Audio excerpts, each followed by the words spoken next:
Sot nga shkrimet e Lazaradit kemi marrë takimin e fundit me Dom Lazar Shëntojën. Ky është një nga ato rrëfimet e trishta të doktor Lazaradit në ferrin e burgjeve komuniste. Fati i intelektualit dhe i klerit shqiptar në atë fillim vit 1945, kur burgjet ishin mbushur plot me njerëz të shquar të Shqipërisë atyne viteve. Ishim në burgun e ri të Tiranës, në atë vit të ftohtë, në atë janar ngricash e morrnicash të vitit 1945.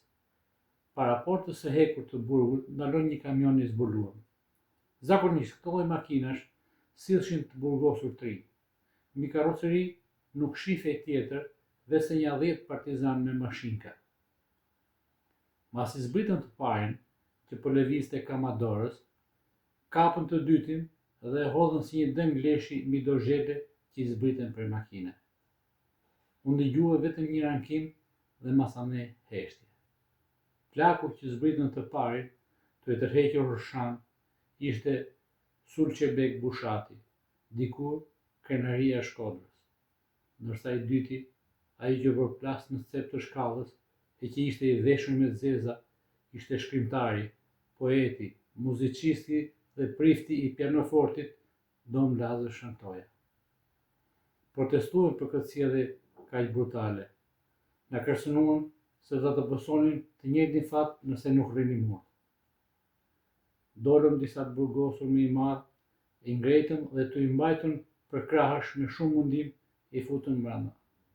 Ku t'i sistemojshin? Burgu ishte kthyer në një fole milingonash. Ishte i mbushur përplot me 2 kamsha që kishin humbur çdo tipar njerëzor. As kafsh nuk mund të quheshin, sepse kafshët ishin të lira. Mblodhëm ndërshok disa shtresa e mbulesa dhe i sistemuam në një korridor diku afër banjës.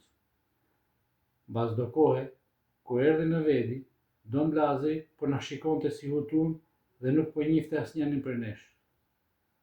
Unë i përmenda disa raste të përjetuara së bashku në Rromë në Tiranë. Asgjë.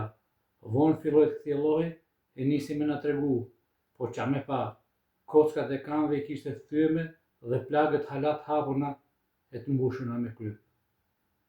Mbas disa ditësh erdhën e morën rreshqan dhe e futën në një biruc, me një gjykim somar, gjyq pas një procedurë normale, e dënuan me vdekje, e çuan në breg Blumit dhe me që s'mund të qëndronte në kam se kishte kockat e thyeme, e hodhën të gjallë në një grop, e që nga nalt e gjujtën me mashinka.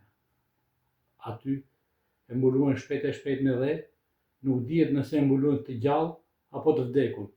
Dikush thotë e mbuluan të gjallë me dhe. O Zot, deri kur? Doktor Lazaradi.